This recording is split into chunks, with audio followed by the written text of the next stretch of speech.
نحمده ونصلي ونسلم على رسوله الكريم اما بعد بسم اللہ الرحمن الرحیم۔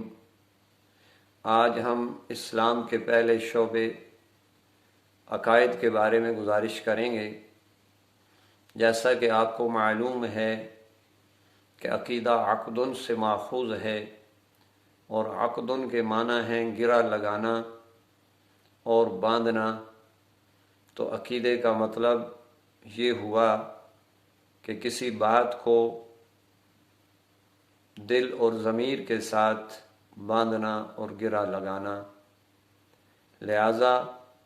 کسی بات کے بارے میں یہ اعتقاد رکھنا بغیر کسی شک اور شبہ کے کہ یہ اللہ کی تعلیم رسول اللہ صلی اللہ علیہ وسلم کی وساطت سے ہم تک پہنچی، اس کو عقیدہ کہتے ہیں۔ اس حوالے سے حضرت خزیمہ رضی اللہ تعالی عنہ کا واقعہ بیان کرنا یہاں پر مفید ثابت ہوگا۔ رسول اللہ صلی اللہ علیہ وسلم نے ایک بدو سے گھوڑا خریدا، اور گھوڑا خریدنے کے بعد اس بدو نے وہ گھوڑا کسی اور شخص کے ہاتھوں بیچ دیا۔ تو رسول اللہ صلی اللہ علیہ وآلہ وسلم نے اس بدو سے فرمایا کہ بندہ خدا، یہ جانور تو میں نے آپ سے خرید لیا ہے، لہذا اب یہ جانور میرا ہے، آپ میرے جانور کو کسی اور کے ہاتھوں کیسے بیچ سکتے ہیں؟ تو اس بدو نے جواب میں کہا کہ آپ کا یہ دعویٰ ہے کہ آپ نے یہ جانور مجھ سے خریدا ہے، تو آپ ہی کی شریعت یہ کہتی ہے کہ مدعی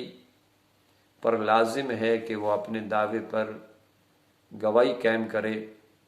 تو لہٰذا اگر یہ جانور آپ نے خریدا ہے اور یہ آپ کا دعویٰ ہے تو اس پر گواہی لائیے۔ لیکن جس ماحول میں یہ خرید و فروخت ہوئی تھی، وہاں اس بدو اور رسول اللہ کے علاوہ کوئی شخص موجود نہیں تھا، لہذا اس معاملے پر گواہی پیش کرنا آپ علیہ السلام کے لیے مشکل تھی۔ آپ علیہ السلام اس بدو کے اس مطالبے پر پریشان تھے کہ اسی اثناء حضرت خزیمہ رضی اللہ تعالی عنہ وہاں پہنچے۔ معاملہ کو سننے کے بعد انہوں نے عرض کی کہ میں گواہی دیتا ہوں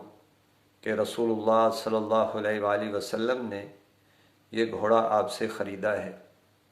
چونکہ بدو جھوٹا تھا، خلاف واقعہ وہ یہ دعویٰ کر رہا تھا کہ میں نے آپ کو یہ گھوڑا نہیں بیچا، لہذا جب پورے اعتماد کے ساتھ حضرت خزیمہ رضی اللہ تعالی عنہ نے یہ کہا کہ میں گواہی دیتا ہوں کہ اس گھوڑے کو رسول اللہ نے آپ سے خریدا ہے، تو وہ اس اعتماد کے ساتھ گواہی سننے کے بعد اپنے موقف سے بدلتا ہے اور کہتا ہے کہ ٹھیک، میرا مطالبہ پورا ہو گیا، آپ نے گواہی قائم کر دی، لہذا یہ جانور آپ کا ہے اور اس کی قیمت مجھے ادا کر دیجیے۔ تو یوں معاملہ رفع دفع ہو گیا۔ لیکن بعد میں آپ علیہ السلام نے حضرت خزیمہ رضی اللہ تعالی عنہ سے پوچھا کہ بندہ خدا، جب یہ ہمارے بیچ میں معاملہ ہو رہا تھا تو آپ وہاں موجود نہیں تھے، لیکن اس کے باوجود آپ نے پورے اعتماد کے ساتھ یہ کیسے گواہی دے دی کہ میں نے وہ گھوڑا اس بدو سے خریدا؟ تو اس کے جواب میں حضرت خزیمہ رضی اللہ تعالی عنہ نے جو فرمایا وہ یہاں کوٹ کرنا مقصود ہے۔ انہوں نے عرض کی کہ اللہ کے رسول، یہ گھوڑے کی خرید و فروخت تو ایک بڑا معمولی سا معاملہ ہے، ہم نے تو آپ کی بات پہ یقین کرتے ہوئے ایسی چیزوں کو مانا ہے اور بلا شک و شبہ مانا ہے جن کو عقل نہیں مانتی۔ آپ نے کہا اللہ ہے، ہم نے اللہ کو نہیں دیکھا، لیکن آپ کے کہنے پہ ہم نے مانا کہ اللہ ہے۔ آپ نے کہا مرنے کے بعد دوبارہ زندہ ہونا ہے، ہماری عقل تو نہیں مان رہی تھی، لیکن آپ کے فرمان کی بنیاد پہ ہم نے اس بات پہ یقین کیا ہے کہ مرنے کے بعد دوبارہ زندہ ہونا ہے۔ آپ نے کہا جنت حق ہے، دوزخ حق ہے، پرصلات ہے، بال سے باریک ہے، تلوار سے تیز ہے، ہر ایک کو اس کے اوپر سے گزرنا ہے۔ یہ وہ ساری باتیں ہیں جن کو عقل تسلیم نہیں کرتی، لیکن چونکہ آپ نے فرمایا کہ یہ چیزیں ہیں تو ہم نے خلاف عقل ان تمام چیزوں کو آپ کی زبان پہ اعتبار کرتے ہوئے مانا، اور اس درجے میں مانا کہ اگر ان سب چیزوں کو ہم اپنی آنکھوں سے دیکھ لیتے، اپنے کانوں سے ان کے بارے میں سن لیتے،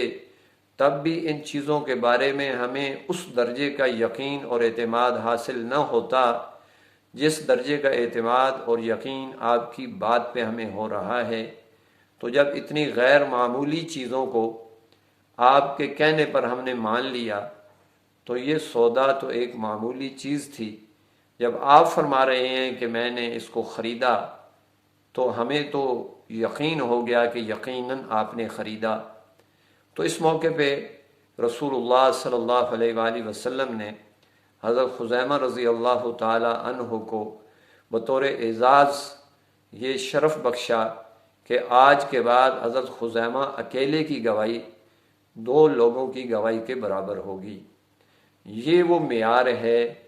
عقیدے کے بارے میں یقین کرنے کا کہ جو آپ علیہ السلام نے فرما دیا ہے وہ روز روشن کی طرح ایک مومن کے لیے یقینی اور قطعی ہوتا ہے۔ وما علینا الا البلاغ۔